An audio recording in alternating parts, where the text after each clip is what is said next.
बाबा जी शिव और शंकर के बारे में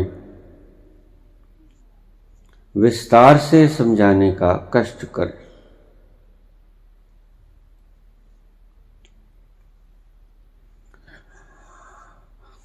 शिव और शंकर,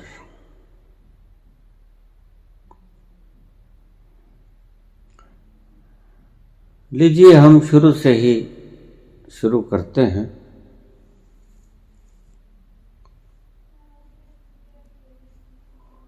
हिमालय में एक राजा राज्य करते थे, दक्ष प्रजापति।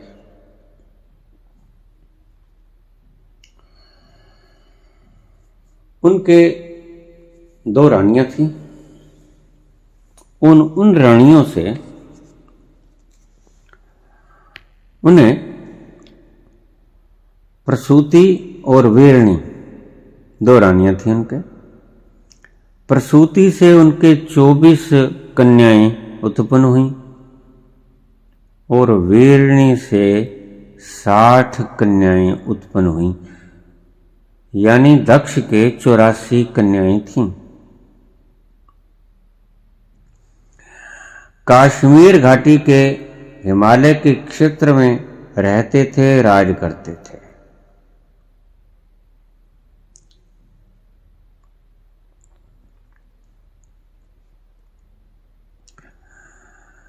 ये वही कहानी है जो दक्ष ने शंकर की पत्नी सती को यज्ञ के भीतर नहीं बुलाया था, उसका अपमान करने हेतु। और सती उस हवन कुंड में भस्म हो गई थी। तो इसकी 84 कन्याएं थी। 84 कन्याओं में से ये जो सारी यक्षिणी, दक्षिणी, देवी, अप्सराएं, ये सभी उसकी संतानें हैं। गंधर्व, दैत्य, ये सभी उसकी संतानें हैं। और इन्हीं संतानों को किसी न किसी रूप में पूजा जाता है।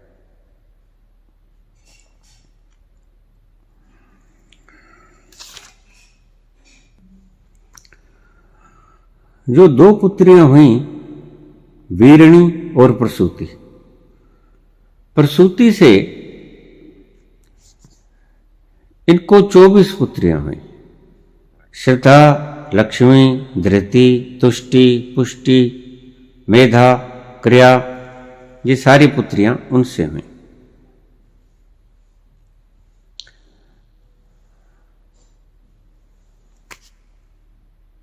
लज्जा,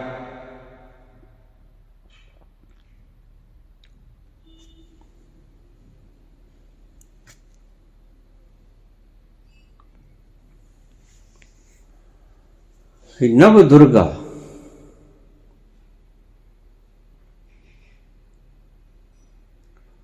जो नव दुर्गा हम पूजते हैं,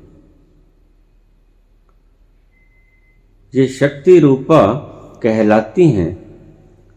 लेकिन जिस ढंग से आप इन्हें चित्रित करते हो वो इनके रूप सही नहीं है।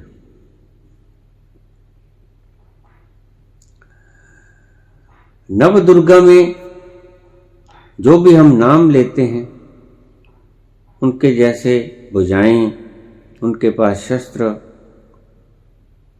ये सभी हमारी अपनी धारणाएं हैं। शंकर भगवान का जन्म कहते हैं अजन्मा है। उनकी शादी हुई पार्वती के साथ, और पार्वती हिमालय और मैना इनकी पुत्री थी। पार्वती ने शिव को पाने के लिए, शंकर को पाने के लिए बहुत ही तपस्या की और भगवान शंकर इन्हें वर रूप में प्राप्त हो गए।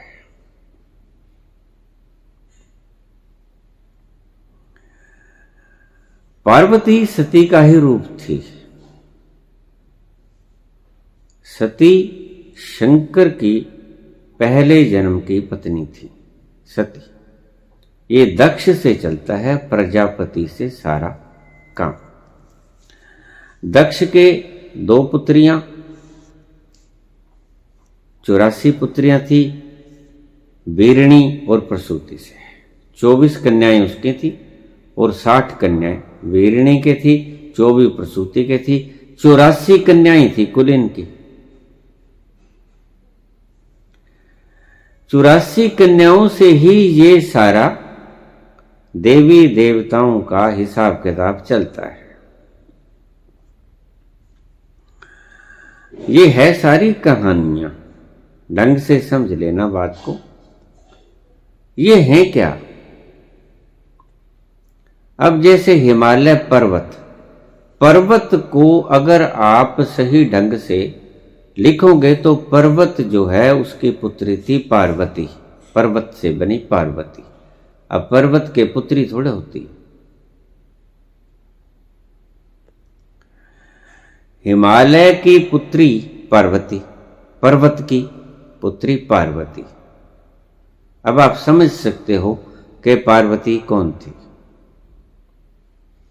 पार्वती के पुत्र गणेश। अब जो इन्होंने गणेश की मूर्ति बनाई, गणेश के सूंड नहीं है, हनुमान के पूंछ नहीं,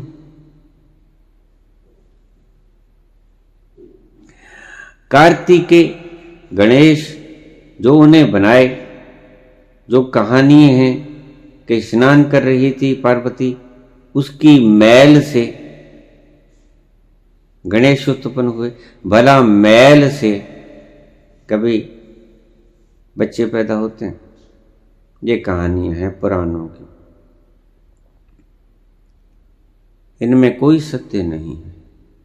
अब गणेश हैं गणेश हैं, शंकर हैं, सभी हैं, कार्तिकेय हैं, लेकिन ये हैं क्या?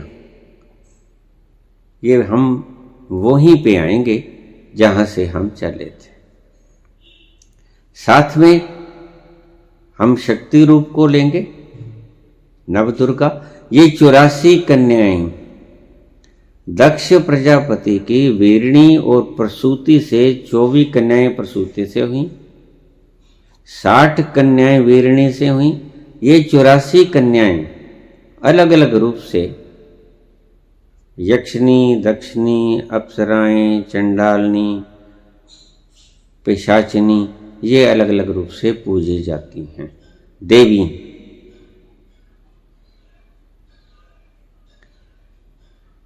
आगे हम अगर पुरुष रूप में लें तो ये जो हम देवता और अलग अलग तरह के यक्ष, दक्ष, किन्नर, गंधर्व, राक्षस, प्रेत, भूत, ये सारे आगे उनके पुरुष रूप में चलते हैं। शंकर की शादी हुई पार्वती से, पार्वती पैदा हुई पर्वत से। भला पर्वत से पार्वती जो पैदा होगी वो शेला ही होगी, वो जीवंत कैसे हो सकती है? लेकिन वो जीवंत हैं। उनके नाम इन गड़बड़धारियों ने ऐसे रख दिए कि कोई आदमी, ये तो भी तुम्हें से जलेबी कहता हूं, ये जलेबी भी मैंने नाम थोड़ा सा कम रखा है। बहुत ज्यादा झंझटें डाल रखी हैं इन्होंने अपनी किताबों के भीतर। अब मैं इनको साफ करके बताता हूं आपको कि दक्ष प्रजापति से चली, कश्मीर के हिमालय क्षेत्र में वो राज करता था और उसके 2 रानियां थीं, प्रसूति और वीरणी। उससे 24 और 60, 84 कन्याएं हुई। ये 84 कन्याएं आगे पूजी गईं। ये बात आप यहां समाप्त करते हैं। प्रजापति दक्ष की जो एक पुत्री थी सती, वो ब्याही गई थी शंकर से, और सती का ही ये रूप है सारी नवदुर्गा। चाहे लक्ष्मी है, सरस्वती है, या जो भी ये यक्षिणी दक्षिणी हैं, नवदुर्गा हैं, ये सब दक्ष की ही बेटियां हैं। अब इनको आप यहां पर इकट्ठे कर लो तो आपको समझ आ जाएगी। अगर इस गड़बड़ घोटाले में पड़ोगे तो आपको कभी समझ नहीं आएगी। जो भी दुर्गा है, काली है, लक्ष्मी है, ये सब हैं, लेकिन ये हैं किस तरह? अब इनको समझने की चेष्टा करें। शंकर और शिव का फर्क आपको समझ में आएगा। शंकर, मैंने पहले भी बताया था, एक कॉन्शियसनेस लेवल होता है, जड़ से चलता है, ईश्वर तक पहुंचता है। अब मेरी बात को ढंग से समझ लेना, मैं समस्त ब्रह्मांड का निचोड़ देने जा रहा हूं आपको। ये प्रश्न ही ऐसा पूछा। जड़ से शुरू होता है जीरो कॉन्शियसनेस, उससे आगे बढ़ते जाते हैं, बढ़ते जाते हैं। जैसे जैसे कॉन्शियसनेस लेवल बढ़ता जाता है, वैसे वैसे उनकी उपाधियां बढ़ती जाती हैं।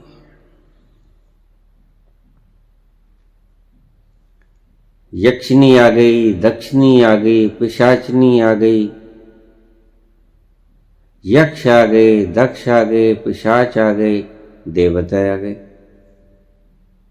अब आपको जानकर हैरानी होगी कि सिद्ध पुरुषों की मजार के आसपास, जो सिद्ध पुरुष एनलाइटेंड हो गए, इसीलिए तो ये प्रथा थी। अब ईसाई धर्म में और इस्लाम धर्म में तो हिंदू धर्म की इस प्रथा का नकल की गई है। हमारी सनातन धर्म में जो व्यक्ति पहुंच जाता था, यानी कि एनलाइटेंड हो जाता था, यानी कि समाधिस्थ हो जाता था, संबोधि को प्राप्त हो जाता था, यानी कि जिसे पता चल जाता था कि मैं शरीर नहीं हूं, मैं इंद्रियां नहीं हूं।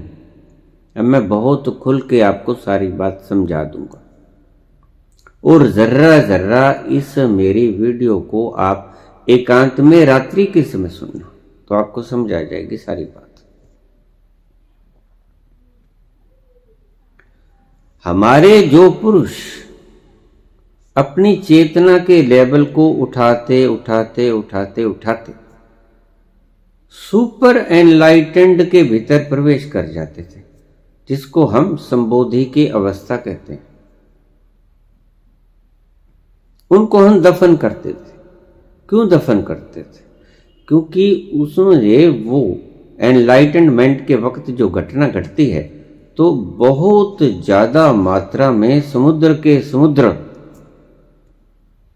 वो कॉन्शियसनेस लेवल के पी जाता है उनका शरीर। तो अगर हम उस शरीर को जला देंगे तो उससे हमें बहुत हानि होगी। अगर हमारे ऋषियों ने यह सोचा कि क्यों ना इसको दफन कर दिया जाए, वो कोई पागल थोड़ी थे।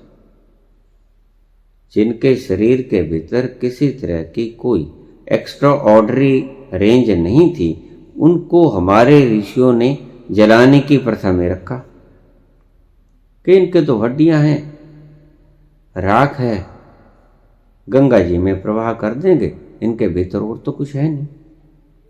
लेकिन क्या होगा एनलाइटेंड पर्सन का?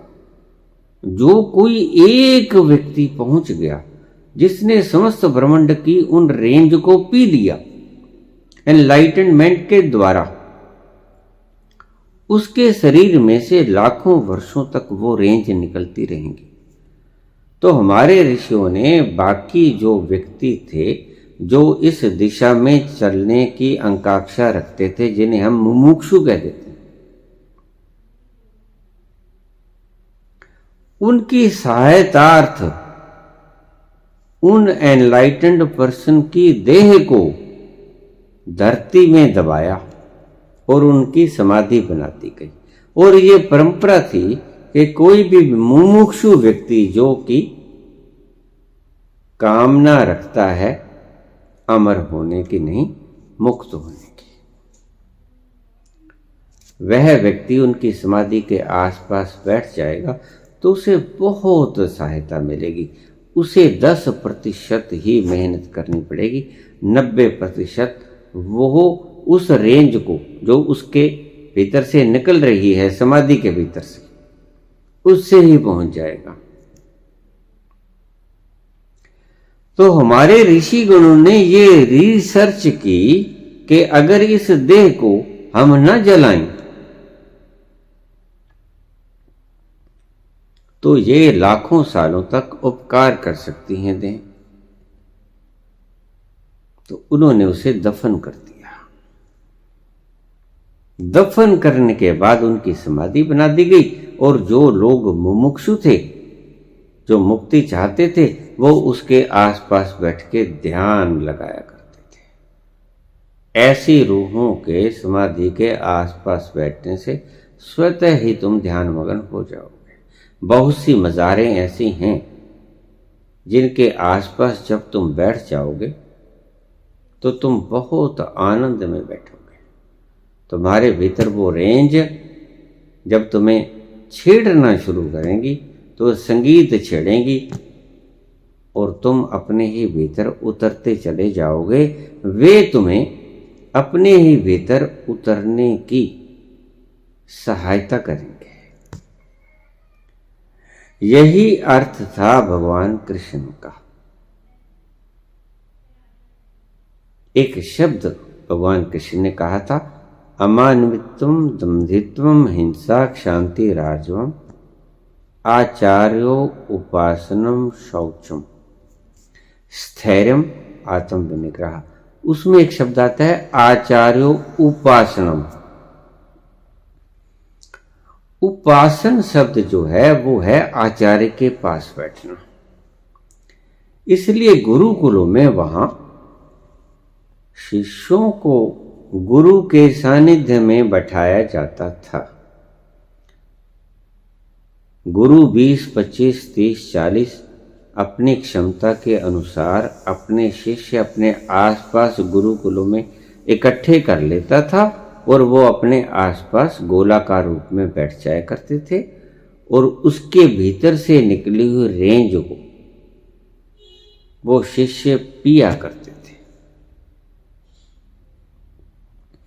आज भी गुरु लोग जो एनलाइटेंड हैं वो शिष्यों के भीतर आके कुछ देर के लिए प्रवचन वगैरह करते हैं। उसका कुल इतना ही मतलब है। प्रवचन तो बहाना है, आप शब्दों के द्वारा कभी नहीं पहुंचेंगे। हम लोग आपको प्रवचन करके सिर्फ आपको बैठाने की एक सहूलत देते हैं। अगर हम लोग पहुंचे नहीं हैं तो आपको हमारे पास बैठने से कोई लाभ नहीं होगा। क्यों? क्योंकि हमारे शरीर ने एनलाइटेंड, हमारे शरीर और हमारे मन और हमारे रोम रोम ने एनलाइटेंडमेंट की वो रेंज भी नहीं है। असली कारण क्या था? चाहे वो समाधिस्थ पुरुष के मृत देह के पास बैठने का हो, चाहे वो जीवंत गुरु के पास जैसे आचार्यो उपासनम शौचम स्थैर्यम आत्म विनिग्रह। भगवान कृष्ण ने कहा कि आचार्य के पास बैठना भी आपको परमात्मा के पास पहुंचाने में मदद करता है। क्यों? क्योंकि जैसे आग के पास बैठने से आपके भीतर की लगी हुई सर्दी शांत हो जाती है, और आपकी देह को आराम मिलता है, मन को सुकून मिलता है, चैन मिलता है। आप बहुत ठहरे हुए हो, आप अग्नि के संग बैठ जाओगे थोड़ी दूरी पे। लोहड़ी का कुल यही मतलब था। एक तो सर्दी बहुत होती थी उस दिन, इसलिए हम लोहड़ी का आविष्कार किया। दूसरा, उसमें एक संदेश भी गुप्त रूप से विद्यमान था कि अगर आप इतने ठर गए हो, आपकी आत्मा का लेवल इतना नेगेटिव हो गया है,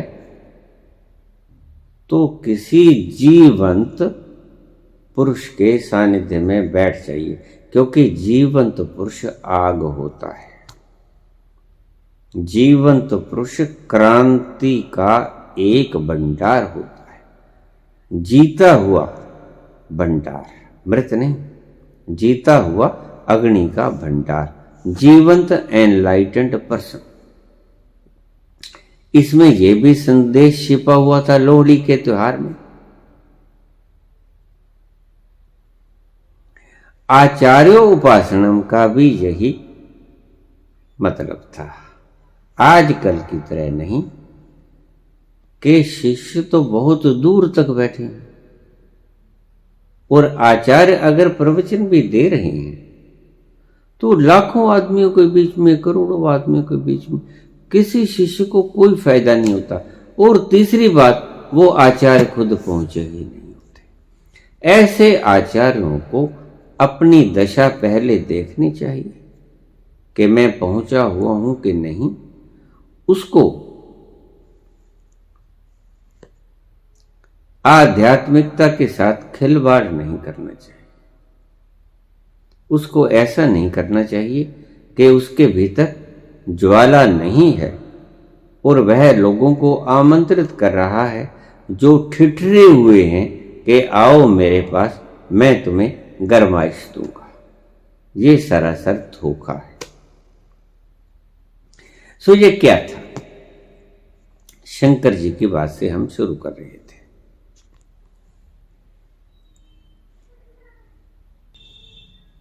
तो मैं ये कह रहा था कि ये जो मैंने 10 आयाम बताए हैं, उनसे ही मैं आपको सारी बात को साफ कर दूंगा। आप पूरे शांतिपूर्वक मेरी बात को सुनने का प्रयास करें तो आप समझ जाएंगे कि ये गड़बड़ घोटाला है क्या। ये सारे शास्त्र पुराण जितने भी इन्होंने बनाए हैं, उनके पीछे का मंतव्य क्या है। दक्ष प्रजापति से मैंने बात उठाई, उसके 2 पत्नियां प्रसूति और वीरणी, उसके 84 कन्याएं। ये तो बात खत्म हो गई। वो कन्याएं सभी पूजी जाती हैं। उनमें से एक सती थी। सती की शादी हुई थी शंकर से, और उस सती का ही आगे रूप है सारा पार्वती या सारी नव दुर्गा वगैरह। ये जितनी भी देवी देवियां, यक्षिणी, दक्षिणी, राक्षसी, चंडालनी, पिशाचनी वगैरह, सब उसका ही रूप है। ये रहती कहां है? ये यहीं रहती हैं। जैसे आप कहोगे कि एक जगह के ऊपर इतनी चीजें कैसे रह सकती हैं, वो मैंने पहले भी समझाया था कि एक गड़बी ले लो, उसमें आप दूध डालो तो दूध की जो आकृति बनी वो गड़बी के हिसाब से बनेगी। एक डायमेंशन हो गया। उसके भीतर आप चीनी डालो, 2 डायमेंशन हो गए। ये समझाने की चेष्टा कर रहा हूं। इसके बारे में कमेंट मत करने लग जाना, क्योंकि आपको कुछ पता नहीं। ये चीनी डाल दी, फिर हम उसमें गंध डाल दे, सुगंध। सुगंध के बाद हम उसमें रंग डाल दें। तो इनको सभी आयाम समझ लो। अब स्वर्ग नरक की बात सुनो। पहले 3 डायमेंशन और चौथा डायमेंशन आधा आधा। 3.5 डायमेंशन स्वर्ग और नरक के। स्वर्ग और नरक के बारे में मेरी इस वीडियो पे बहुत कमेंट आए हैं तोतों के। तोते मैं किन्हें कहता हूँ? पुराणपंथियों को, जिन्होंने पुराणों से बात गप्पें पढ़ ली और वो दिमाग में फिक्स कर ली, और फिक्स करते करते कसूर इनका भी नहीं है, क्योंकि किसी ने सत्य समझाया हो तो ये समझे। तो मुझे कमेंट आए हैं कि ऐसे उस लोक पे किसी लोक पे कुछ नहीं। ये गड़वी के अंदर जो दूध है उसी में गंध है, उसी में मिठास है, उसी में रंग है, सब कुछ वही है। फिर ये सारे यहां इकट्ठे कैसे रहते हैं तुम्हें नहीं मालूम। जिस कमरे में मैं बैठा हूं इस कमरे में और कोई व्यक्ति नहीं है, लेकिन इस कमरे में लाखों की तादाद में लगातार आत्माएं सूक्ष्म आ रही हैं, जा रही हैं। कैसे? क्योंकि ये सूक्ष्म आत्माएं, इनके लिए भौतिकता कोई अड़चन नहीं है। ये दीवारें क्रॉस करके निकल रही हैं, इनके लिए सब रड़ा मदान है। आ रही हैं, जा रही हैं, इनके लिए कोई बाधा नहीं है। लेकिन ये किसी को नुकसान नहीं पहुंचाती हैं, ये किसी को फायदा भी नहीं करती हैं। आमतौर से ये मूर्छित होती हैं या थोड़ा थोड़ा इनमें कॉन्शियसनेस लेवल होता है। तो कॉन्शियसनेस लेवल इस रूप में भी हम देखेंगे, उस रूप में भी देखेंगे। जैसे पत्थर के अंदर जड़ कोई चेतना नहीं होती, वृक्ष के अंदर थोड़ी सी चेतना होती है, जीवों के अंदर उससे ज्यादा चेतना होती है। और फिर आगे चलते चलते पशु चलते चलते पशुओं में भी कुछ कॉन्शियसनेस लेवल का फर्क होता है। कुत्ते में ज्यादा कॉन्शियसनेस होती है, गाय में ज्यादा कॉन्शियसनेस होती है। अगर सही दृष्टि से देखा जाए तो इन भक्तों को पता ही नहीं कि गाय को क्यों पूजा जाता है। गाय कॉन्शियसनेस लेवल से आदमी से बिल्कुल नीचे का स्थान है गाय और हाथी। ये दो पशु ऐसे हैं।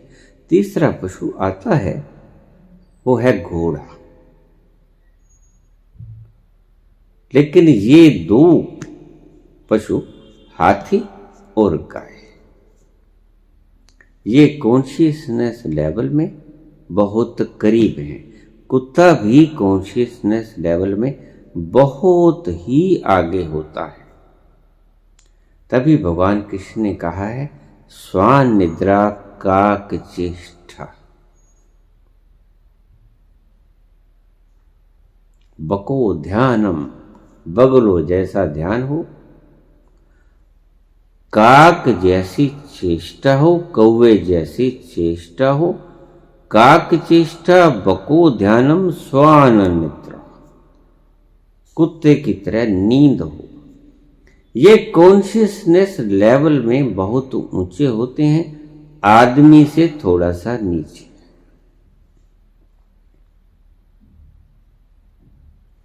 कॉन्शियसनेस लेवल में जड़ से मैं उठा, पत्थर, पत्थर से आगे पौधे, पेड़, पेड़ से आगे ये जानवर, और जानवर में भी जलचर, थलचर, नभचर। कॉन्शियसनेस लेवल के हिसाब से इनका प्रारूप गिना जाता है।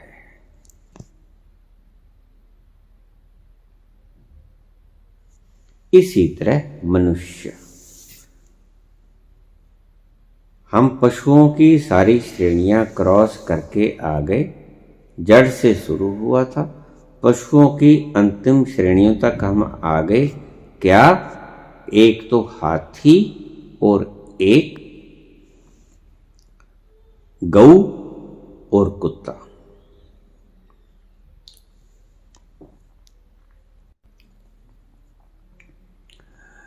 गऊ और कुत्ते के बारे में मैं आपको थोड़ी सी बात और समझा दूं, क्योंकि ये प्रसंगवश है। आपने सभी ने देखा होगा कि आपके पूर्वज और शायद आप भी आज गऊ और कुत्ते की जब आप खाना पकाते हो तो उनके लिए भी 2 रोटियां निकाल दिया करते हो। आज भी करीब करीब बहुत से घरों में ये प्रथा चालू है। गऊ और कुत्ता, एक तो उनका कॉन्शियसनेस लेवल आदमी से थोड़ा सा नीचे था। हाथी के लिए हम तो नहीं निकालते, क्योंकि हाथी वन प्रदेश में पाए जाते हैं। लेकिन जब कभी हाथी अगर तुम्हारे प्रदेश में तुम देखो तो अवश्य ही उसको खाने को देना चाहिए। हालांकि उसकी खुराक बहुत होती है, कॉन्शियसनेस लेवल उसका बहुत ज्यादा होता है। अब प्रसंगवश देखिए, मैंने पहले भी कहा था कि मैं ये जो बोल रहा हूं बहुत सूक्ष्मता से आपने सुनने की चेष्टा करनी है। दूसरी बात आ गई, कॉन्शियसनेस लेवल का फायदा क्या है। सुनिए,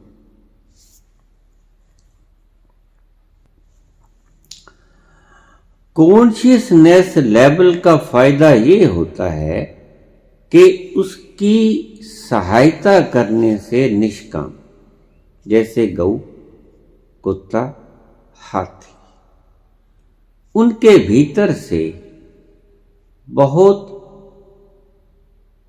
आशीर्वाद निकलता है।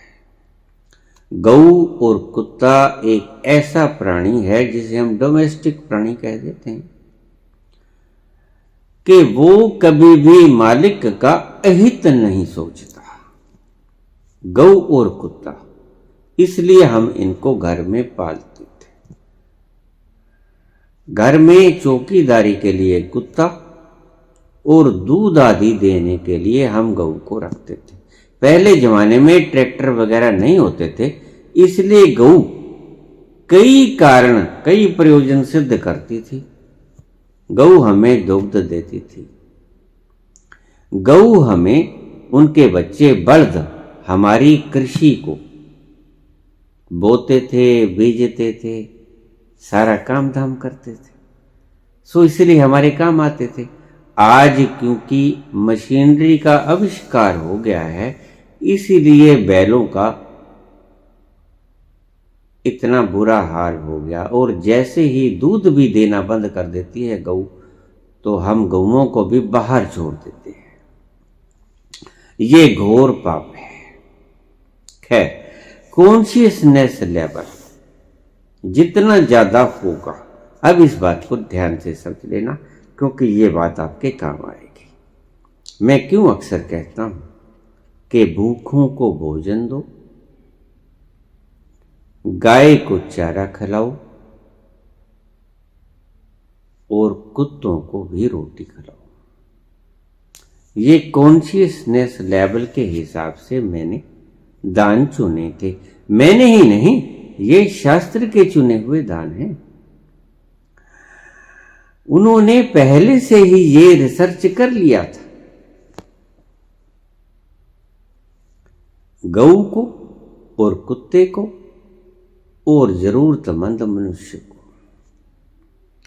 अब ये जो तथाकथित सेठ लोग धन को जमा करके बैंकों में जमा कर रहे हैं, गरीब मनुष्यों का खा रहे हैं, पशुओं प्राणियों का खा रहे हैं, इनको कहीं नरक में भी जगह नहीं मिलेगी। यानी कहने का मतलब, इनको इतना कष्ट भोगना पड़ेगा जो कि ये कभी सोच भी नहीं सकते, क्योंकि इन्हें प्रकृति के नियमों का पता ही नहीं।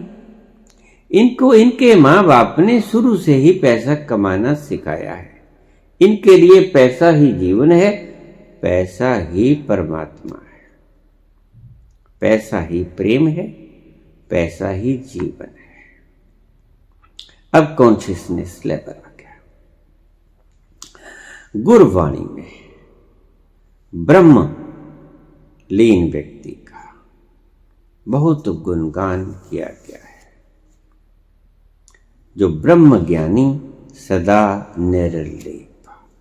ब्रह्म ज्ञानी के बारे में अब मुझसे प्रश्न पूछा था कि ब्रह्म ज्ञानी को दान करना लाखों गुना फलीभूत होना क्यों बताया गया था? उसका कारण था, ब्रह्म ज्ञानी निष्कपट आत्मा होती है। उसको जब आप दान देते हो, अगर वो भूखा है तो उसको आप भूखे को अन्न देते हो। वस्त्र नहीं है, हम वस्त्र देते। हमने देखा कि हम जब गुरु के चरणों में जाते हैं, गुरु के पास जाते हैं, हम उनको जरूरत की चीजें, जो उनकी रोजमर्रा की जरूरतें हैं, वो साथ लेके जाते हैं। पुराने जमाने में वैद्यों के साथ भी ऐसा हुआ करता था। सारा साल व्यक्ति बीमार होता, उनसे दवाई ले आता, और जैसे ही फसल आती उनके घर छटियां, बालन, कनक, सब्जी, दाल वगैरह उनको देके आती। तो ऐसे ही गुरु के पास जब भी जाते थे, वो कुछ न कुछ उसके प्रयोग में आने वाली वस्तुएं लेके जाते थे। चाहे वो वस्त्रादि हो, चाहे वो खाना दाना हो। उसका कारण क्या था? ब्रह्मनिष्ठ व्यक्ति, ब्रह्म के भीतर ब्रह्म को प्राप्त किया गया व्यक्ति, ब्रह्म को लीन हुआ व्यक्ति, ब्रह्मलीन, सुपर ब्रह्मलीन की मैं परिनिर्वाण की बात नहीं करता हूं, मैं महापरिनिर्वाण की बात नहीं करता हूं। मैं यहां बात करता हूं जीवंत ब्रह्मज्ञ पुरुष की, जो ब्रह्म को जान लिए हैं, जिनको ब्रह्म ज्ञानी कहते हैं। गुरु ग्रंथ साहब में ब्रह्मज्ञ कहते हैं। उनके लिए पुण्य का इतना क्यों बताया गया था गुणा? क्योंकि वो मांगते नहीं, वो छीनते नहीं, वो आपसे ठगी नहीं कर सकते, वो आपका डाका नहीं मार सकते, वो ईश्वर की रजा में बैठे हैं। ईश्वर की रजा में बैठे हैं का मतलब, अगर मिल जाएगा खा लेंगे, अगर नहीं मिलेगा नहीं खाएंगे। भगवान महावीर की एक कहानी आती है कि वो जब घर से जाते थे तो प्रकृति को बोल के जाते थे, यानी ईश्वर को, कि हे प्रकृति, हे ईश्वर, अगर तू मुझे जिंदा रखना चाहता है तो मेरी ये शर्त है कि जिस घर के सामने ऐसा कुछ होगा, दो कुत्ते खड़े होंगे या इस टाइप में होंगे, तो मैं उस घर से भिक्षा लूंगा, अन्यथा मैं भिक्षा नहीं लूंगा।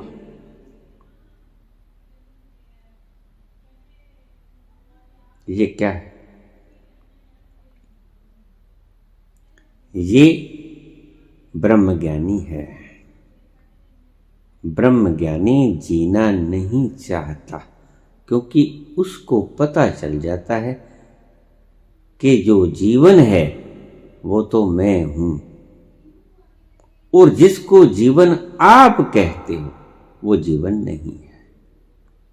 उसको अगर प्रकृति बचाना चाहती है, यानी इस शरीर और इंद्रियां को, तो वो आपको खाना मुहैया करा देगी, नहीं तो नहीं कराएगी। तो इसलिए वो रोज शर्त लगा के जाते थे, और प्रकृति साल में 12 बार उनकी इच्छा पूरी करती थी, उनकी शर्त पूरी करती थी। आज जैनी लोग कहते हैं कि भगवान महावीर 12 बार साल में भोजन करते थे, लेकिन नहीं, भोजन नहीं करते थे। भोजन प्रकृति या ईश्वर उनको 12 बार करवाते थे। अगर प्रकृति उनको 12 बार उनकी शर्तों पे भोजन मुहैया ना करवाती, तो वो भोजन 12 बार भी ना करते।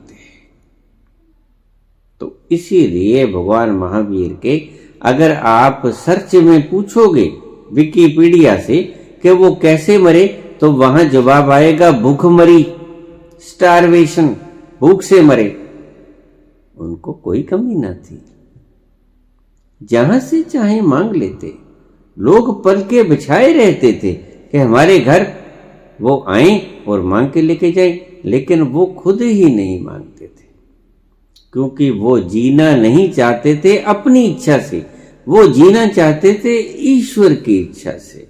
इसीलिए वो ईश्वर को बोल के जाते थे कि हे ईश्वर, अगर तुझे मंजूर हो कि मैं आज जीवित रहूं तो मुझे खाना दे देना, अगर नहीं चाहता है तो मत देना। इसे कहते हैं ब्रह्म ज्ञानी।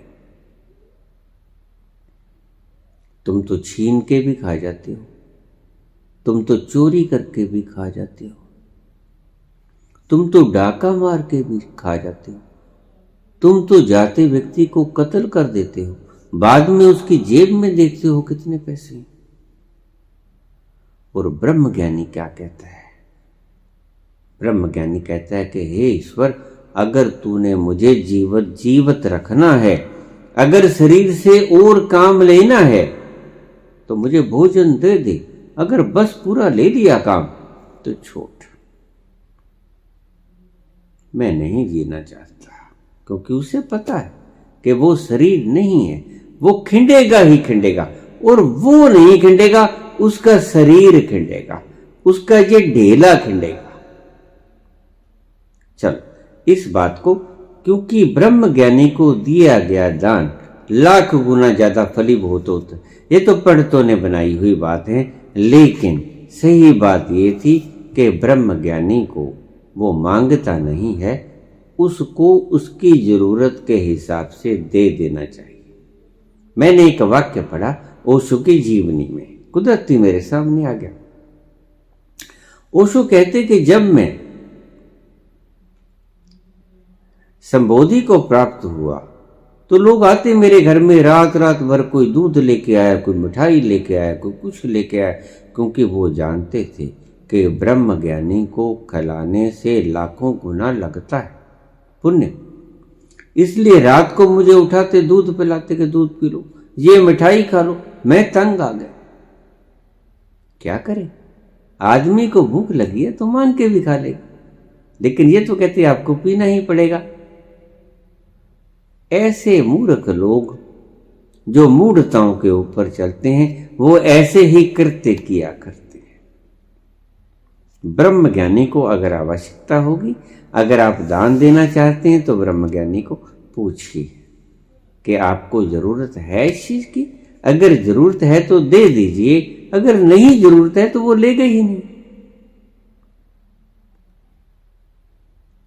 सो ब्रह्म ज्ञानी के लिए ये छूट थी, सेंसिटिव था। ब्रह्म ज्ञानी को दान देने का अर्थ क्या था? क्योंकि वो हाईएस्ट कॉन्शियसनेस लेवल पे था। अगर वो आपको आशीर्वाद दे देगा, सच्चा साहब जे नदर करे ते कागो हंस करे, वह सच्चा साहब हो गया है, वह अपने भीतर उस तत्व में समा गया है जिसे तुम सच्चा साहब कहते हो। सच्चा साहब जे नदर करे ते कागो हंस करे। अगर उसके भीतर से एक दफे भी आपको आशीर्वाद निकल गया तो आपके पारे जारी। यही कारण था गौ को दान करने का, ब्रह्मज्ञानी को दान करने का, और कुत्ते को दान करने का, और हाथी को दान करने का, क्योंकि उनके कॉन्शियसनेस लेवल बहुत ऊंचे थे। अब आप पत्थर को जो मर्जी करते रहो, आप बिल्कुल उल्टा करते हो, आप पत्थर पर दूध गिरते हो, मूर्खता है। जीवंत व्यक्ति को दान दोगे, किसी बाहर मंदिर के बाहर भूखे भिखारी को दान दोगे, उसका पेट क्षुधा शांत होगी तो वो आशीर्वाद देगा। पत्थर आपको आशीर्वाद देने को नहीं है, क्योंकि उसके भीतर आशीर्वाद देने के लिए कॉन्शियसनेस ही नहीं है, चेतना ही नहीं है जो आपको आशीर्वाद दे दे। सो आपने मूर्तियों को खिलाना अच्छा समझा, जीवंत पुरुषों को देना आपने भिखारियों को, भिक्षुओं को देना अच्छा नहीं समझा। ये आपकी मूढ़ता थी। ये ब्राह्मणों ने या तथा कथित पाखंडियों ने अपने लिए संसाधन बनाने के लिए ये कर्म किए। पत्थरों की ईजाद की कि इनके ऊपर दूध डोलो, ब्राह्मणों को दान दो। क्यों भाई, ब्राह्मणों को क्यों दान दे? भूखों को रोटी खिलाओ, ब्राह्मण को रोटी क्यों खिलाओ? भूखों को रोटी खिलाओ, फिर पुण्य लगेगा। उसके भीतर से दुआ निकलेगी, पत्थर के भीतर से दुआ नहीं निकलती, चाहे आप घी की। अब यहां मैं देखता हूं महाकालेश्वर मंदिर के भीतर घी से पत्थर को नहाया जाता है, वो आपका आशीर्वाद नहीं देगा। घी से नहला दो, दूध से नहला दो, अमृत तो आपके पास है ही नहीं, अमृत से नहला दो, लेकिन वो पत्थर का आपका महाकालेश्वर आपको आशीर्वाद नहीं देने को है। ये मेरी बात समझ लेना। आपको बुरी लगे, आपको भली लगे, मैंने सत्य कहना है। आप डर के मारे उसके ऊपर घी नहाते हो, दूध से नहाते हो, डर के मारे, प्रज्ञा के कारण नहीं। प्रज्ञा अगर आपके भीतर होती तो वो ही घी आप दुर्बल व्यक्ति को खिलाते हैं, वो ही दूध आप भूखे को खिलाते हैं। हम अपनी बात पे आ जाएं, क्योंकि फिर वीडियो बहुत लंबी हो जाएगी। शिव और शंकर की बात चली थी। सो मैं ये कहता हूं कि हर रोज गाय को, कुत्ते को, अगर हाथी मिले हाथी को, और ब्रह्म ज्ञानी को, जरूरतमंद को, गरीब को हर रोज खाने के लिए अवश्य एक फुल्का दे दिया करें। ये सर्वोत्तम दान है आपके लिए। इसको जैसे हमारे पूर्वजों ने एक संस्कार बना लिया था, हमने एक रोटी गाय को देनी ही है, हमने एक कुत्ते को देनी ही है, हमने आए हुए भिक्षुक को वापस नहीं करना है। उन्होंने ऐसा ही किया और उनका जीवन हमसे ज्यादा कहीं सुखी था। खैर, हम आगे चले। पहला, दूसरा, तीसरा और चौथा। चौथे में से आधा डायमेंशन काट दो आप, 3.5 डायमेंशन। अब ध्यान से सुन लेना, मैं और तरफ से बोल रहा हूं बात को। पहले और तरफ से बोला था, पहले आपको इंगित किया था, अब सत्य बोल रहा हूं। पहला, दूसरा, तीसरा तो ये पूरे पूरे, और चौथा जिसको आप टाइम का आयाम कहते हो, समय का, वो आधा। 3.5 आयाम स्वर्ग और नरक के हैं। स्वर्ग नरक कहां है? इन 3.5 आयाम।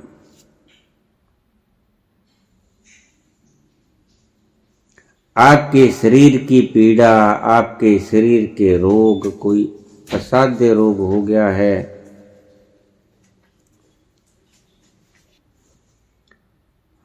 सो प्रसूति के गर्भ से जो प्रजापति दक्ष के बच्चियां हुईं, उनके नाम श्रद्धा, लक्ष्मी, धृति, तुष्टि, पुष्टि, मेधा, क्रिया, बुद्धि, लज्जा, शांति, सिद्धि, कीर्ति, ख्याति, सती, संभूति, समृद्धि, प्रीति, क्षमा, सन्निधि। ये सभी बेटियां थी दक्ष की, लेकिन बेटियां नहीं थीं दक्ष की। ये सभी आपको समझाने के लिए बातें हैं। फिर 27 कन्याओं को प्रजापति ने, दक्ष ने चंद्रमा के साथ ब्याह दिया। चंद्रमा के साथ 27 कन्याओं को विवाह दिया। ये आपको समझाने का कारण था। वो नक्षत्र हैं 27। 28वां नक्षत्र अभिजित।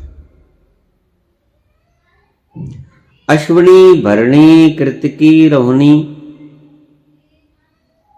अश्विनी, भरणी, कृतिका, रोहिणी, मृगशिरा, आर्द्रा, पुनर्वसु, पुख, आश्लेषा, मगा, पूर्वा फाल्गुनी, उत्तरा फाल्गुनी, हस्त, चित्रा, स्वाति, विशाखा, अनुराधा, ज्येष्ठा, मूला, पूर्व भाद्रपदा, पूर्वाखाड़ा, उत्तराखाड़ा। ये 27 नक्षत्र रेवती तक। धनिष्ठा, शतभिषा, पूर्व भाद्रपदा, उत्तरपदा। ये 4.5 नक्षत्र पैंचकों में आते हैं। 6 नक्षत्र मूल नक्षत्रों में आते हैं। लंबी बात है, ये ज्योतिष से संबंधित है, लेकिन आपको मैं कुल मिला के इनका प्रयोजन बता दूं तो ये आपको समझाने के लिए नाम रखे गए हैं। ये कोई लड़कियों के नाम नहीं थे, कन्याओं के नाम नहीं थे। कोई 84 लड़कियां नहीं थी उसके, कोई 2 उनकी घरवालियां नहीं थी। ये सब मन गढ़ंत बातें हैं, आपको समझाने के लिए पुराणों में लिखी गई बातें आपको साफ कर। तो मैंने 3.5 नक्षत्र, 3.5 मैंने आयाम बताए आपको, पहला, दूसरा, तीसरा और चौथे नक्षत्र का, चौथे टाइम का आधा भाग, या 3.5 डायमेंशन। ये है नरक और स्वर्ग। शरीर हमारा दुख भोगता है, सुख भोगता है, किसी नरक में नहीं भोगता है, किसी स्वर्ग में नहीं भोगता है। इन 3.5 डायमेंशनों में दुख और सुख भोगता है। अब आप ध्यान से समझ लेना। पहला डायमेंशन, दूसरा डायमेंशन, तीसरा डायमेंशन, चौथा डायमेंशन जिसे आइंस्टीन टाइम का डायमेंशन कहते हैं, वो आधा डायमेंशन स्वर्ग और नरक भोगता है। अब आगे आइए।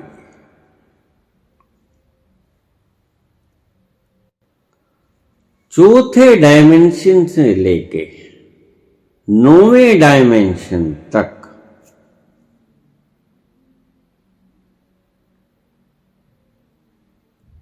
कॉन्शियसनेस लेवल जूं जूं ऊंचा जाएगा तो उनकी योनियों के यक्षिणी, दक्षिणी, राक्षसी, पिशाचिनी, देवी, देवता, राक्षस, प्रेत, भूत, चंडाल, ये नाम रखे गए थे। इनमें से कोई विशेष नाम का ना देवी है ना देवता है। अब आप समझ लेना मेरी बात को। मैं आपको बिल्कुल स्पष्ट रूप से बताता हूं कि 3.5 डायमेंशन मैंने बताए, चौथे डायमेंशन से 9वें डायमेंशन तक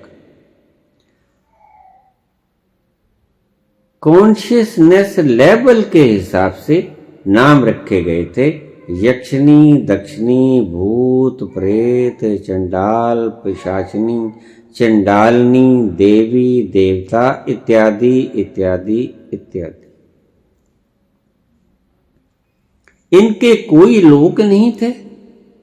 जैसे मैंने 3.5 डायमेंशन स्वर्ग और नरक के सुख और दुख भोगने के लिए बताए, वो आप भोग रहे हो इस शरीर के जरिए।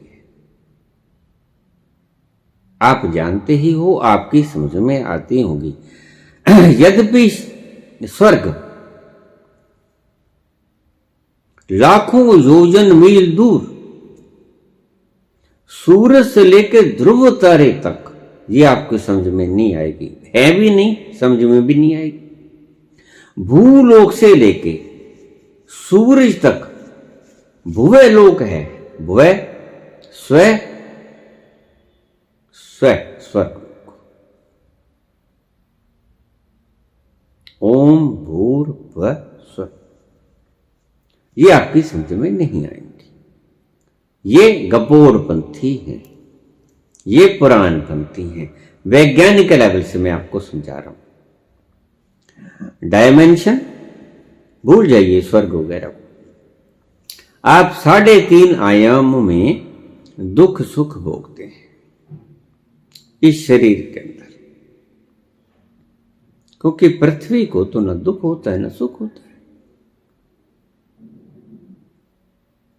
पृथ्वियां तो 200, 300, 400 डिग्रीज के ऊपर भी हैं, प्लैनेट्स के ऊपर इतने तापमान हैं। शरीर को रोग होते हैं, शरीर को कष्ट होते हैं, और वो पहले, दूसरे, तीसरे और चौथे के आधे डायमेंशन में भोगे जाते हैं। आधा डायमेंशन साझा रखा गया है, वो किस लिए है मैं बाद में बताऊंगा। चौथे डायमेंशन तक मैंने बता दिया, 5वें से लेकर 9वें तक इन डायमेंशन में कॉन्शियसनेस लेवल के हिसाब से यक्षिणी, दक्षिणी, भूत, प्रेत, देवी देवता वगैरह सारे, नव दुर्गा वगैरह, तुम्हारी माँ लक्ष्मी वगैरह, कार्तिक वगैरह, गणेश वगैरह, हनुमान जी वगैरह, ये सारे बीच में आ गए। ये कॉन्शियसनेस लेवल के हिसाब से। अब जैसे महादेव है, महादेव का सुपर कॉन्शियस है, सबसे ज्यादा देवताओं में वो कॉन्शियस है, इसलिए उनका अंतिम डायमेंशन गिना जाएगा परमात्मा से पहले। किसी लोक में नहीं रहते, कोई शिवलोक नहीं है जब गलती खा जाओ कि शिवलोक में जाएंगे, नहीं। इसी लेवल में वही, जैसे मैंने आपको दूध की उदाहरण दी कि रंग में दूध समा जाएगा और गंध भी समा जाएगी और आकार भी समा जाएगा और मीठा भी समा जाएगा, दूध भी समा जाएगा, और दूध के भीतर घी है, आप जानते हो, मक्खन है, घी है, वो भी सारा समा जाएगा। इसी ही जगह पे, इसी ही पृथ्वी लोक पे है सारा कुछ।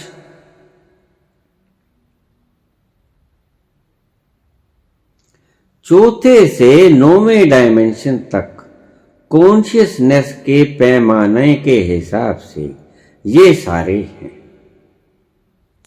चाहे वो आपके कितने ही बड़े देवता हों, ब्रह्मा हो, विष्णु हो, महेश हो, चाहे वो आपकी कितनी ही बड़ी देवियां हों, काली हो, दुर्गा हो, नव दुर्गा हो। अब इन बातों को ध्यान से समझना, ये कॉन्शियसनेस लेवल के हिसाब से। अब 10वां डायमेंशन आएगा। अब एक प्रश्न आया है कि इतने भूत, प्रेत, चंडाल, पिशाचनी, देवी देवता, ये सारे इतने कम एरिया में कैसे रहते हैं? उनके लिए कोई एरिया की जरूरत नहीं है, उनके शरीरधारी तो वो है नहीं, वो अशरीरी हैं, उनके लिए कोई स्पेस की जरूरत नहीं है। स्पेस की जरूरत है मनुष्यों के लिए। इसके बीच में एक और पॉइंट आ गया। कुछ सिद्ध पुरुष ऐसे हैं जो मैंने 3.5 डायमेंशन के बाद बताई। उनमें एक कला होती है कि सूक्ष्म शरीर को वो स्थूल में परिवर्तित कर सकते हैं। ये एक सिद्धि होती है जो व्यक्ति कर सकता है, जैसे अपने शरीर को छोटा बड़ा कर देना, अनिमा, लघमा वगैरह, ये सिद्धियां होती हैं।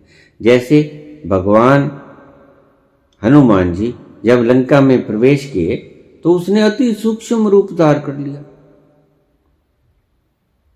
अति सूक्ष्म रूप धारण करके वो प्रवेश करे। रास्ते में सुरसा मिली तो उन्होंने बहुत बड़ा रूप धारण कर लिया, फिर उन्होंने बिल्कुल छोटा रूप धारण करके उसके मुख में प्रवेश करके बाहर निकल आए। तो ये जो 3.5 से 4 डायमेंशन के बीच की जगह है, ये ऐसे सिद्ध पुरुषों की जगह है। ये उनका कॉन्शियसनेस लेवल सिद्धि युक्त होता है। ये सिद्धियां होती हैं उनमें। शरीर को छोटे कर लेना, अणुओं को गला देना, तोड़ देना, शरीर विहीन हो जाना, सूक्ष्म शरीर को तोड़ देना, सूक्ष्म शरीर को जोड़ देना, सूक्ष्म को स्थूल में परिवर्तित कर देना, स्थूल को सूक्ष्म में परिवर्तित कर देना, ये उनकी आपकी सिद्धियां हैं। ये 3.5 से 4 तक जो लेवल मैंने रखा था वो इसीलिए रखा था। अब 9 डायमेंशन तक मैंने आपको बता दिया कि कॉन्शियसनेस जैसे जैसे बढ़ती है वैसे वैसे देवी देवता भूत प्रेत चंडाल पिशाचिनी यक्षिणी दक्षिणी वगैरह सब बीच में आ गए हैं। सभी यहीं, लोग दूर नहीं है, कहीं दूर नहीं है। कोई देवी देवता भूत प्रेत चंडाल वगैरह कोई दूर नहीं है, यहीं इसी भूलोक पे। अब पूछा है कि ध्रुव तारा के ऊपर ध्रुव बैठे हैं, नहीं गलत, कोई ध्रुव नहीं। ध्रुव की आत्मा गई पहले, ये कहानियां थी। कोई ध्रुव तारे पे तुम ध्रुव को नहीं पाओगे। खैर, अब 10वां डायमेंशन आ गया, सच खंड वसै निरंकार। अब 10वां डायमेंशन परमात्मा का है। 10वां डायमेंशन सिर्फ नाम के कारण ही परमात्मा का है। वैसे तो सच, आद सच, जुगाद सच, है भी सच, नानक होसी भी सच, वो सब जगह विद्यमान है। वो 10वां डायमेंशन है। जैसे मैं आपको सोचूं कि हमने बाजार से 9 चीजें खरीद ली। हमने बाजार से गुड़ उठा लिया, आटा ले लिया, चीनी ले ली और सामान ले लिए, सारे घर के प्रयोग के, दाल वगैरह और घी वगैरह सब 9 चीजें ले ली। 10वीं चीज हमने क्या ली? चादर। वे 9 चीजें बांधने के लिए। ये जमींदार लोग नहीं होते, ये सामान इकट्ठा कर लेते हैं, फिर साथ में मुक्का लेके आते हैं, परना। उस परने में सारी चीजें बांध के उसको गांठ दे देते हैं और वो गठड़ी सिर पे रख लेते हैं। ये जो 10वां डायमेंशन है, ये उस गठड़ी के कपड़े की तरह है जिनमें सब कुछ समाया हुआ है। ये 9 की 9 डायमेंशन उस 10वें डायमेंशन के अंदर ही हैं और वो 10वां डायमेंशन सब जगह मौजूद है। सचखंड वसै निरंकार। सचखंड कोई अलग से जगह नहीं है। सचखंड परमात्मा ने कोई अलग से जगह नहीं बनाई है, क्योंकि अगर कोई अलग से जगह बनाई होती तो वो सर्वव्यापक नहीं होता। वह सर्वव्यापक है। ईशावास्यमिदं सर्वम यत् किंचित् जगत्याम जगत। तो सर्वव्यापक तभी हो सकता है अगर वो सब जगह वो ही वो हो। जिधर देखता हूं उधर तू ही तू है, हर जर्रे में तू ही तो रूबरू है। सो वो 10वां डायमेंशन उस गठड़ी की तरह समझो आप। उदाहरण दे रहा हूं सब, जिनमें आप 9 की 9 चीजें बांध लिए हो। ये सारा जगत उस सचखंड के भीतर समाया हुआ है। उस सचखंड जो कि सभी जगह मौजूद है, उसके भीतर ये 9 डायमेंशन है। 10वां डायमेंशन है परमात्मा। उसको डायमेंशन कहना ठीक नहीं होगा। उसको कोई भी नाम दे दो आप, जैसे आपने नाम दिए हों ईश्वर, अल्लाह, राम, कृष्ण, वाहेगुरु, सतनाम, गॉड, जो भी नाम दे दो। ऐसे ही वो 10वां नाम, उसको गठड़ी कह दो, उसको कपड़ा कह दो, उसको पोटली कह दो, जो कहना है कह दो, लेकिन वो है सब जगह। उसने 9 के 9 आयामों को बांध रखा है।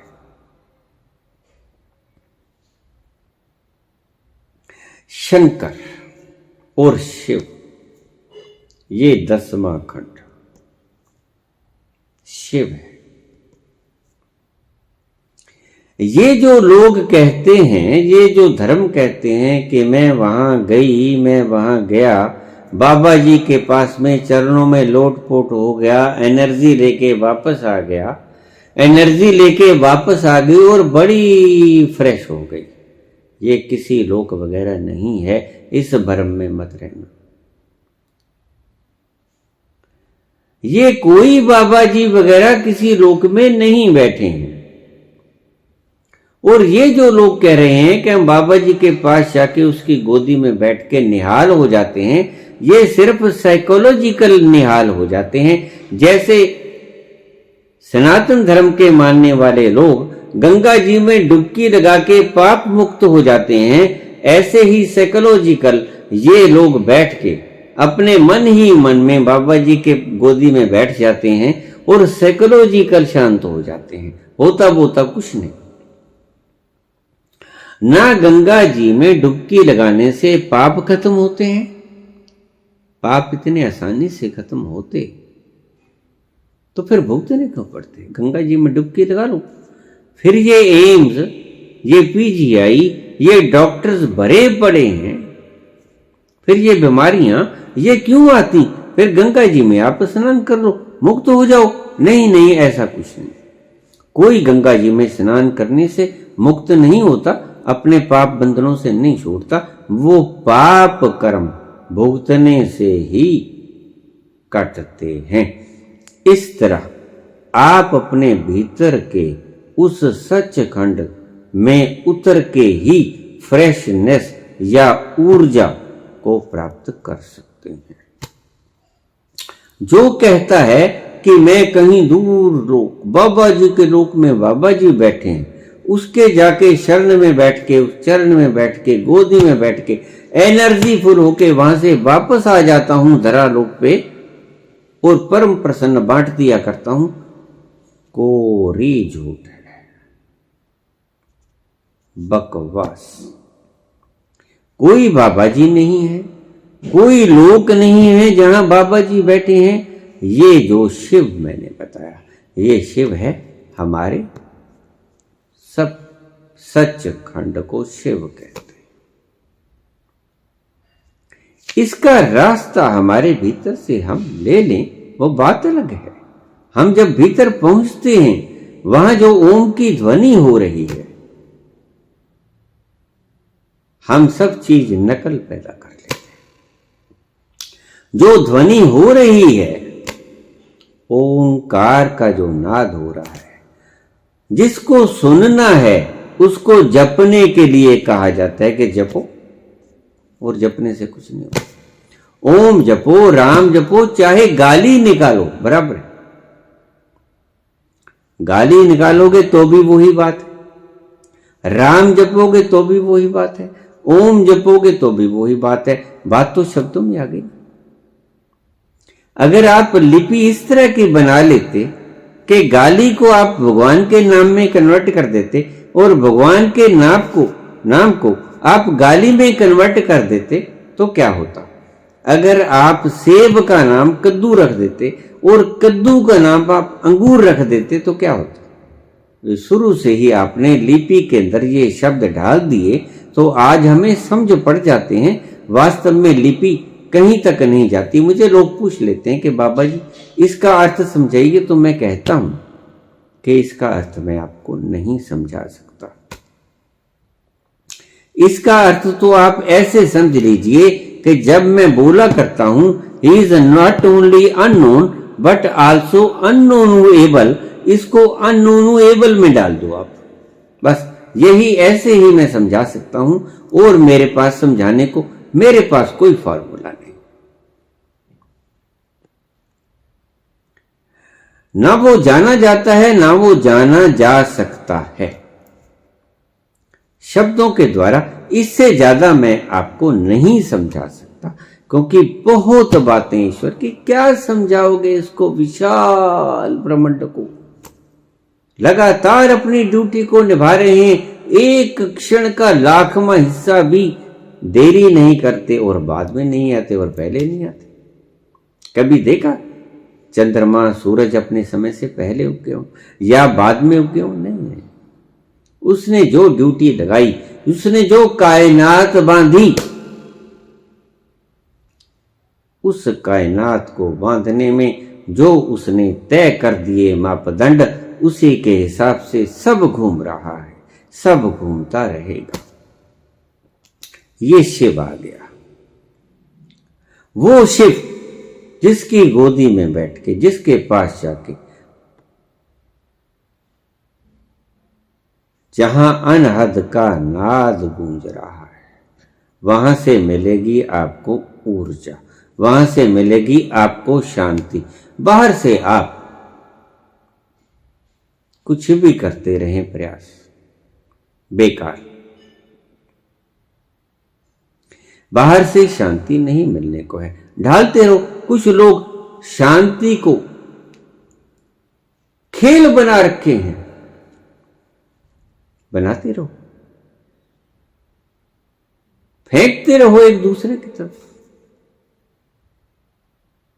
एक दूसरे को खुश करते रहो, लेकिन शांति नाम की कोई चीज आपने नहीं पाई।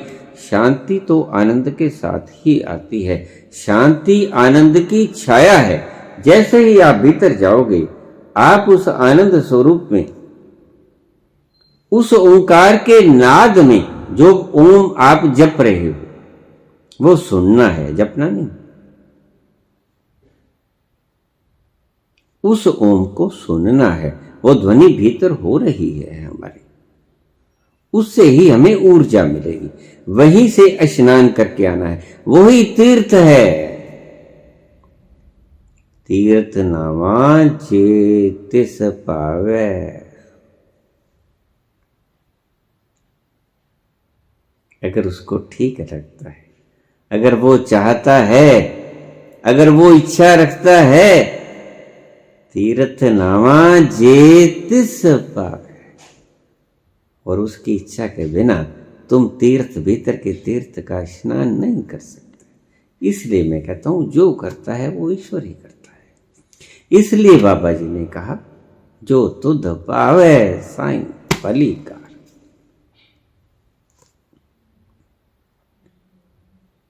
उस तीर्थ में स्नान करना है, उस ओंकार को सुनना है, जपना नहीं।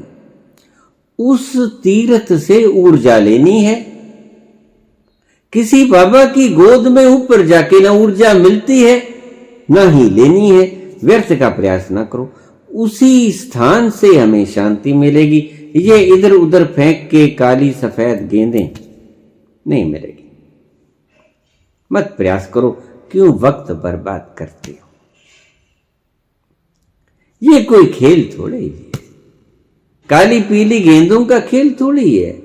ये सत्य है, इसके भीतर उतरो। लेकिन भीतर उतरने के लिए बड़ा साहस चाहिए। शीस हथेली पे प्रेम न बाड़ी उपजय, प्रेम न हाट बिकाए, राजा प्रजा जही रुचय, शीस दे ले जाए। अब शंकर की बात आ गई। शिव की बात मैंने आपको समझा दी, वक्त बड़ा कम है, मुझे भी बड़ी मुश्किल हो जाती है। शिव की बात मैंने समझा दी कि शिव आपके भीतर है। वहीं से आप शक्ति, वहीं से आप शांति, वहीं से आप ओंकार का नाद सुन सकते हो, वहीं से आप तीर्थ स्नान कर सकते हो। सब कुछ आपके ही भीतर है। यथा पिंडे तथा ब्रह्मंडे। जिसको आप ब्रह्मांड में ढूंढ रहे हो, वो आपके पिंड में है, आपके भीतर है। भीतर उतरो। अब ये लोग पूछ लेते हैं कि भीतर कैसे उतरे, अब क्या समझाएं? भाई मैं 200 वीडियो बोल चुका हूं करीब करीब, वो सुनो। फिर उनको सुन के, वो तो सुनते नहीं, वो तो मैं बोल दिया, सीधा सीधा मुझसे फिर पूछते हैं। पहले उनको सुनो।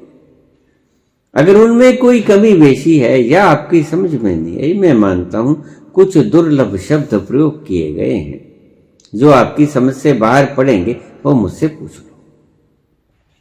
तीर्थ स्नान भी भीतर होगा। जे तुद तीर्थ नामा जे तिस पावे। तीर्थ स्नान भी भीतर होगा, मैल भी भीतर उतरेगी पापों की, पापों की मैल भी भीतर उतरेगी। पुण्यों का उत्सव भी भीतर ही मनाया जाएगा। मन की मैल भी भीतर उतरेगी, खुशी और उत्सव भी भीतर मनाया जाएगा। ओंकार का नाद भी भीतर सुनोगे, अनहत नाद भी भीतर सुनोगे। भीतर ही पवित्रता है, भीतर ही आनंद है, बाहर कुछ नहीं। भीतर ही एनर्जी है, वो समुद्र है एनर्जी का। बाहर कोई बाबा कहीं नहीं बैठा है जिसकी गोद में बैठ के आप शांति ले आओगे, आनंद ले जाओगे। नहीं, ये सिर्फ साइकोलॉजिकल इंप्रेशंस है। आप ढूंढते चले जाओ। हिंदुओं ने अपने ढंग से बना लिए, हर एक धर्म अपने अपने धर्म से बना लिया करता है, अपने अपने ढंग से बना लिया करता है। हिंदुओं ने कहा कि गंगा में स्नान कर लो सब पाप धुल जाएंगे। नहीं, ऐसा कभी नहीं होता है। अगर किसी ने कत्ल किया, वो देखो जेल में बैठा है, वो तो गंगा स्नान करके कभी का मुक्त हो गया होता, तो फिर जेल क्यों काटता है? नहीं नहीं, जिसने जो किया है वो वैसे ही भुगतेगा। अब अंत में इसमें आ जाएं कि तीर्थ स्नान भी भीतर, आनंद भी भीतर, आनंदनाथ भी भीतर, ओम का जाप जपना नहीं है, सुनना है, वो भी भीतर, पवित्रता भी भीतर, आनंद भी भीतर, शक्ति भी भीतर, ऊर्जा भी भीतर, शुचिता भी भीतर, मैल भी भीतर कटेगा, आनंद भी भीतर मिलेगा, शांति भी भीतर मिलेगी, बाहर कुछ नहीं है। ये तो हो गया शिव, इसको तो कहते हैं शिव। दूसरा प्रश्न किया शंकर। शंकर एक कॉन्शियसनेस लेवल का पुंज है। ये सभी कॉन्शियसनेस लेवल के पुंज, यक्षिणी, दक्षिणी, देवी, देवता, प्रेत, ये सभी आपकी सहायता कर सकते हैं। इनके जो चित्र बनाए हैं, जो आपने बना लिए, वैसे नहीं है। गणेश जी के सूंड नहीं है, हनुमान जी के पूंछ नहीं है। जब मैं हरिद्वार जा रहा था तो मैं लश्कर जंक्शन के ऊपर उतरा, तो जब हनुमान जी ने मैंने अपना रूप दिखाया, हनुमान जी ने, तो मैंने उनसे कहा प्रभु पूछ, तो वो हंसने लगे। पूछ नहीं थी, रंग लाल, विशाल चेहरा, ऊंचाई, गाड़ी का जो छत था उसके करीब करीब थोड़ा सा नीचे तक उनका सिर आता था। विशाल काय, लाल सुर्ख, लाल देह, लाली रसे, अरुधरी लाल लंगूर, वज्र दे, दानव दलन, जय जय जय कपीशूर। मैंने उनका रूप देखा है, उनके पूछ नहीं थी। गणेश जी के सूंड नहीं है, हमने बना ली, हम कुछ भी बना ली। काली के हम 1000 हाथ लगा लें, क्या फर्क पड़ता है नहीं। हाथ दो। दुर्गा को हम सिंह की सवारी दे लें, है नहीं। किसी को हम गधे पे बैठा देते, बेइज्जती कर देते उसको। शीतला माता को हमने गधे पे बैठा के, भाई क्या कसूर किया? गधे पे तो उसको बैठाया जाता है जिसने कोई अपराध की हो। गल में जूतियों की माला और गधे की सवारी। आपने शीतला माता का तो बिल्कुल ही अपमान कर दिया भाई। आप भक्त कैसे हुए?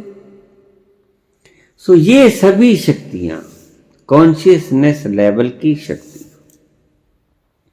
ये सभी हमें उपासना करने से हमें कुछ न कुछ प्रदान करती है। अगर ये सांसारिक वस्तुएं दे सकती हैं, मैंने पहले बता दिया आपको। ये आध्यात्मिकता का आपको कुछ नहीं दे सकती। आध्यात्मिकता का लेवल तो सिर्फ सच्चिदानंद वस है, निरंकार। वहीं जाना होगा, बाबा की गोद में बैठना होगा, वहां से शक्ति मिलेगी, वहां से आध्यात्मिक चीज, वहां से संसारिक चीज इन कॉन्शियसनेस लेवल के लोगों से शंकर कॉन्शियसनेस लेवल में आते हैं और वो कॉन्शियसनेस शिव कॉन्शियसनेस लेवल से बाहर से आते हैं। वो तो सभी ब्रह्मांड में समाये हुए हैं, शंकर सभी ब्रह्मांड में समाये हुए हैं। शंकर जी मेरे पास आए, शंकर जी ने मैंने शंकर जी से पूछा, बागंबर नहीं लपेटे थे, क्या करें? आप बागंबर लपेटे, ना डमरू था, ना त्रिशूल था, कुछ नहीं था। आप बखान ही ऐसी कर रहे। ये शक्तियां आपकी सहायता कर सकती हैं, जब भी आप पुकारोगे ये सुनेगी, सहायता करेंगी, अगर आप इनको सच्चे मन से पुकारेंगे। ये है शंकर। शंकर जी का कद कोई करीब 24 फुट का होगा। वो जब बैठे होते हैं तो इनका सर छत से लगता है। शंकर जी का कद करीब 24 फुट के करीब है। बहुत सी धारणाएं हैं, आप कुछ भी बना लो, श्रद्धा होनी चाहिए। सूंड लगाए हैं, चाहे आप गणेश जी के बजाय शंकर जी के सूंड लगा दो, चाहे पूछ हनुमान जी के बजाय आप किसी और के लगा दो, क्या फर्क पड़ता है? कोई फर्क नहीं पड़ता। आपकी श्रद्धा मजबूत होनी चाहिए। आपकी श्रद्धा मजबूत होनी चाहिए। बाहर की आकृतियों से कोई फर्क नहीं पड़ता है। चाहे नाक आप 2 लगा लो, क्या फर्क पड़ता है? आंख आप 3 की बजाय 5 लगा लो, क्या फर्क पड़ता है? तो अब मैंने आपको शिव के बारे में भी बड़े विस्तार से समझा दिया, शंकर के बारे में भी बड़े विस्तार से समझा दिया कि शंकर डायमेंशंस में आते हैं, सबसे ऊंचे डायमेंशन के हैं, बस शिव से थोड़ा सा नीचे। और शिव जहां बैठे हैं, मैंने बड़े विस्तार से आपको सब कुछ समझा दिया है। अब कोई भ्रांति आपके भीतर शेष ना रहे। मैं ऐसा समझता हूं, अगर फिर भी शेष रह गई है तो आप मुझसे कांटेक्ट कर सकते हैं। मेरा कांटेक्ट नंबर आपके पास है।